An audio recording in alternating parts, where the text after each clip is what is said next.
जिला कांग्रेस कमेटी के सम्मानित अध्यक्ष हिमांशु गावा जी, हमारे प्रदेश कांग्रेस कमेटी के बहुत ही ऊर्जावान युवा अध्यक्ष मेरे छोटे भाई सम्मानित करण मेहरा जी, हमारे प्रदेश के पूर्व मुख्यमंत्री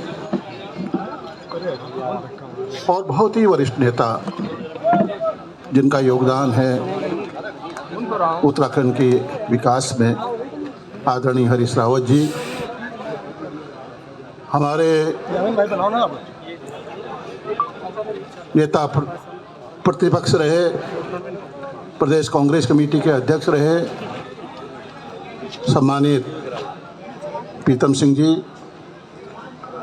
सम्मानित प्रदीप टमटा जी, हमारे सम्मानित वरिष्ठ विधायक तिलकराज बेहड़ जी, सम्मानित उपनेता प्रतिपक्ष हमारे प्रिय भुवन कापरी जी, सम्मानित गोपाल सिंह राणा जी, सम्मानित सुमित हृदय जी, हमारे सम्मानित जसपुर के नौजवान विधायक सम्मानित आदेश चौहान जी, हमारी बहन महिला कांग्रेस की अध्यक्ष ज्योति रोतला जी, सुमित भुल्लर जी, NSY के अध्यक्ष विकास जी, हमारे प्रदेश कांग्रेस किसान कांग्रेस के अध्यक्ष जिन्होंने लगातार इस कार्यक्रम को सभी कार्यकर्ताओं के नेताओं के साथ समागम करते हुए धार दी है, हमारे प्रिय हरेंद्र सिंह लाडे जी, त्रिनाथ जी,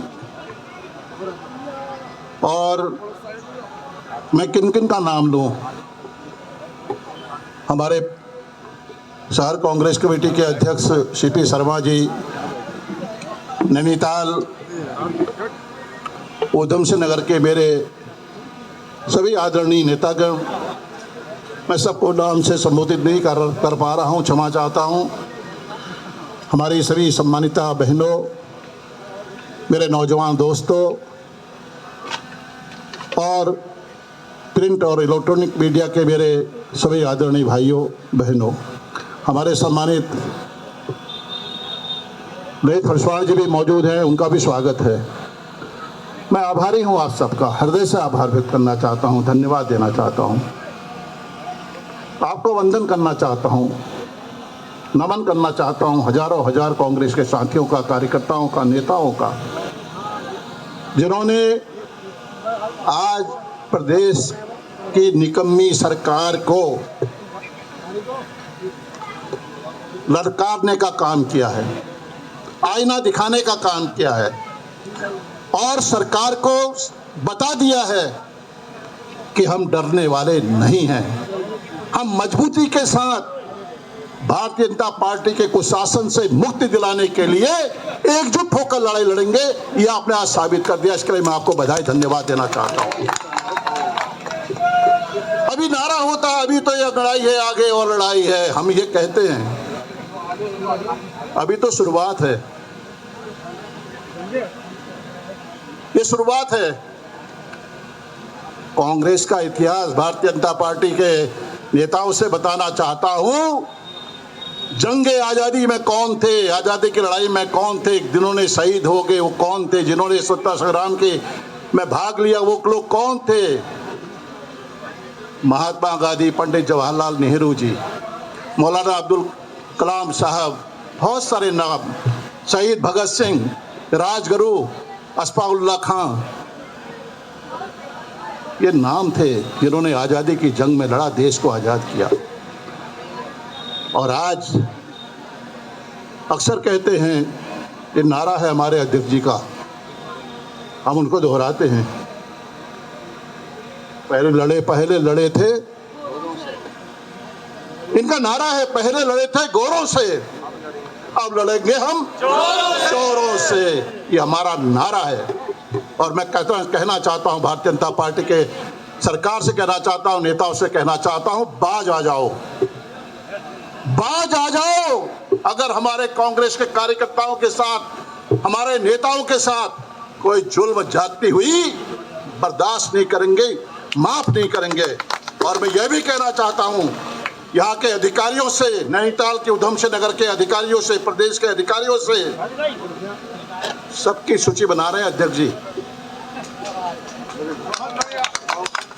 हम भी बना रहे हैं, हम तुम्हारे साथ हैं। एक एक का नाम उस सूची में दर्ज है, होगा, हो रहा है, होगा। राजपूत मत बनो, सरकार किसकी है उसके पूत मत बनो हो। मैं यहाँ के अधिकारियों को चैलेंज करना चाहता हूँ, जो करोगे, जैसा करोगे वैसा भरोगे।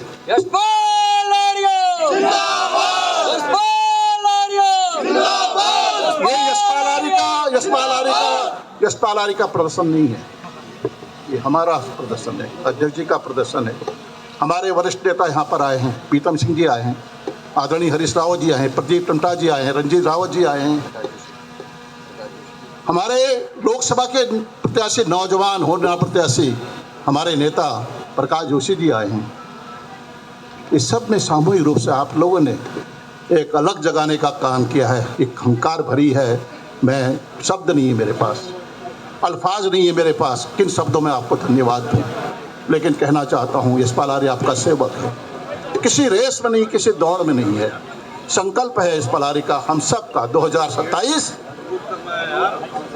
में कांग्रेस की सरकार बने। इस सरकार से मुक्ति दिलाने के लिए आप लोग की एक बहुत बड़ी भूमिका है, बहुत बड़ा रोल है। अब बैठने के दिन गए, गर्मी बहुत है, गर्मी का एहसास हुआ है, लेकिन पन्ने पलटिए, इतिहास के पन्ने पलटिए। जब देश की जंग, देश की लड़ाई लड़ी जा रही थी, तब हमारे उस दौर के नौजवान क्या कर रहे थे।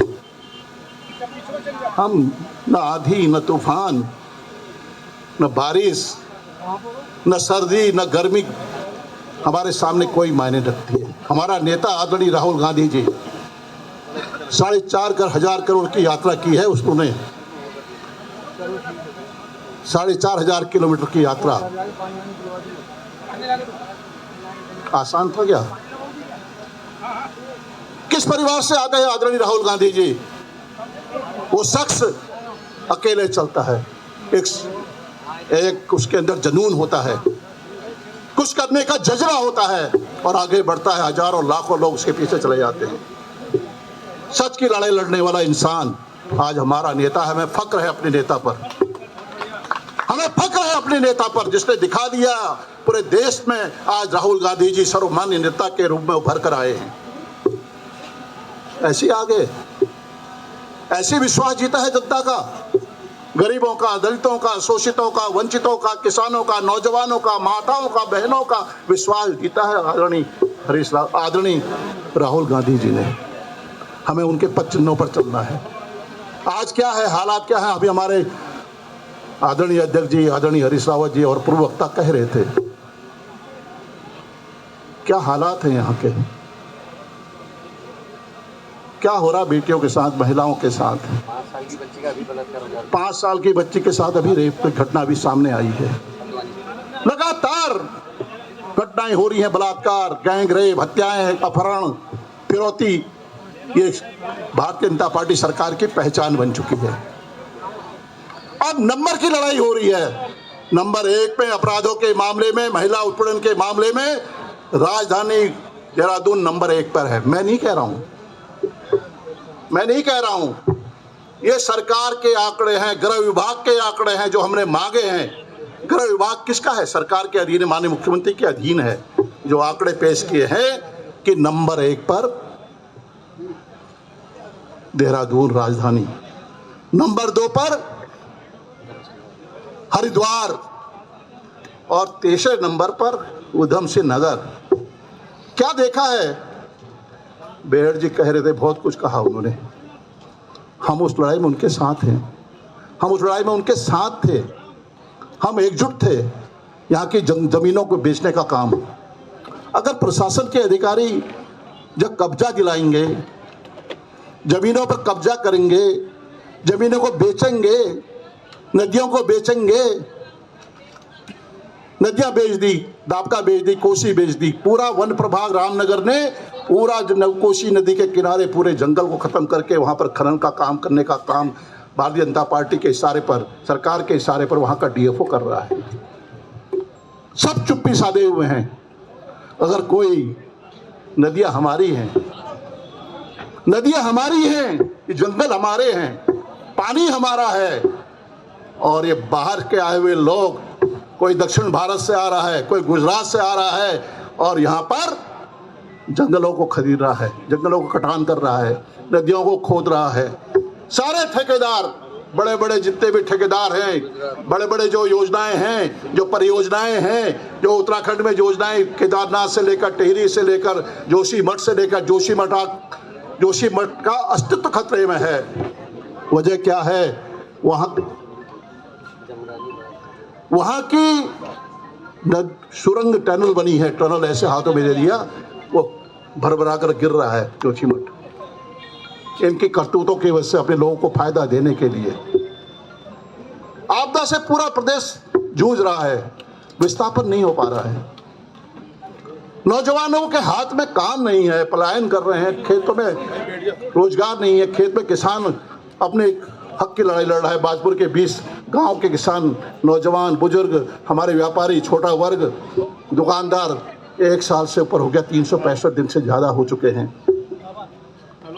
मालिकाना हक की बात कर रहे हैं, भूमिधरी अधिकार की मांग कर रहे हैं, लेकिन सरकार सुन नहीं रही है।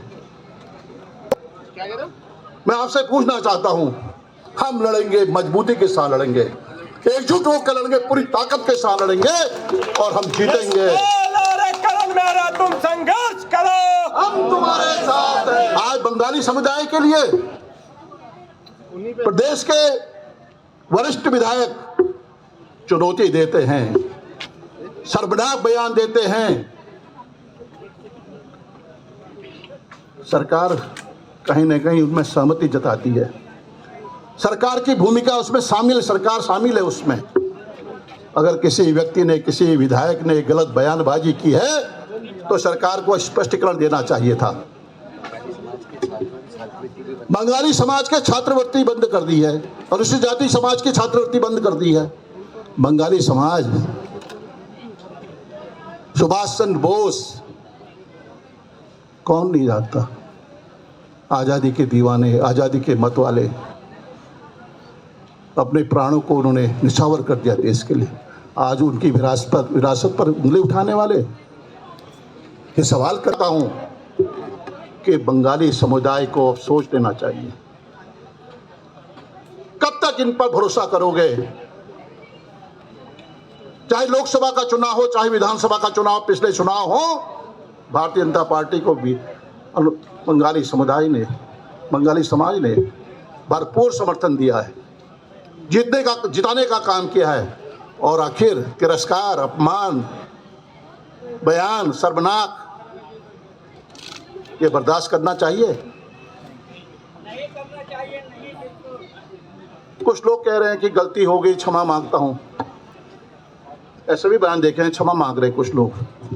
अपनी जमीन को, खिसकती हुई जमीन को बचाने के लिए कुछ नेता हमारे, कुछ विधायक हमारे, कुछ मंत्री हमारे बयान दे रहे हैं कि हमसे गलती हो गई, क्षमा चाहते हैं आपसे। क्षमा वो क्यों नहीं मांग रहे? सरकार की क्षमा मांगनी चाहिए, सरकार को कहना चाहिए हाँ गलत है, इन्होंने गलत किया है, इनके खिलाफ कार्रवाई करेंगे, तो हम मानेंगे भारतीय जनता पार्टी सही मायनों में बंगाली समुदाय की हितैषी है।